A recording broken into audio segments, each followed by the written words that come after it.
Alors, Le Chant des Pentes, pour moi, c'est un roman pastoral, initiatique, poétique et chamanique, mais qui parfois prend des airs de contes bibliques ou même de western d'altitude.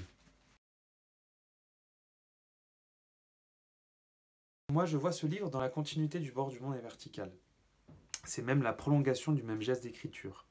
Alors, la rédaction du livre a été assez fluide, mais elle ne s'est pas faite sans labeur et sans effort, parce que je considère que toute écriture est une réécriture en fait incessante.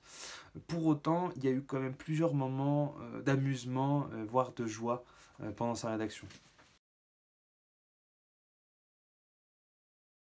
Le mutisme de Gaïané et des autres enfants du village, il faut évidemment le voir et l'interpréter comme un symbole, comme une allégorie, comme une métaphore, comme une image.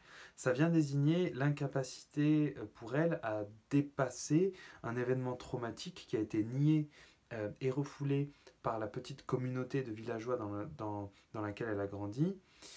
Pour moi, d'un point de vue personnel, alors ça vient faire écho à la mémoire douloureuse du génocide arménien de 1915, d'où le prénom Gaïané, qui est un prénom d'origine arménienne. Mais je pense qu'on peut y voir aussi autre chose.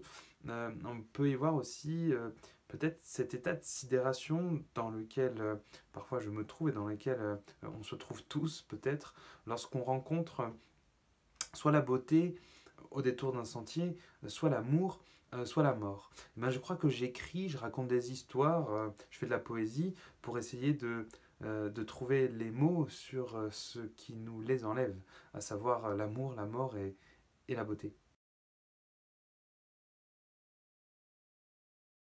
C'est une montagne qui est lumineuse, qui est solaire, qui est généreuse, qui est synonyme d'abondance. C'est une montagne aussi qui est guérisseuse parce que les êtres qui s'approchent d'elle sont soignés. Euh, Moi, je pense que je me suis inspiré d'une série d'alpages, de lieux montagnards non loin de chez moi, dans le massif des Écrins. Mais j'espère que tous les montagnards et toutes les montagnardes qui vont lire ce livre vont se rappeler tous les lieux et tous les espaces montagnards dans lesquels ils ont fait l'expérience de la beauté, tous ces endroits qui les ont peut-être rétablis dans l'existence.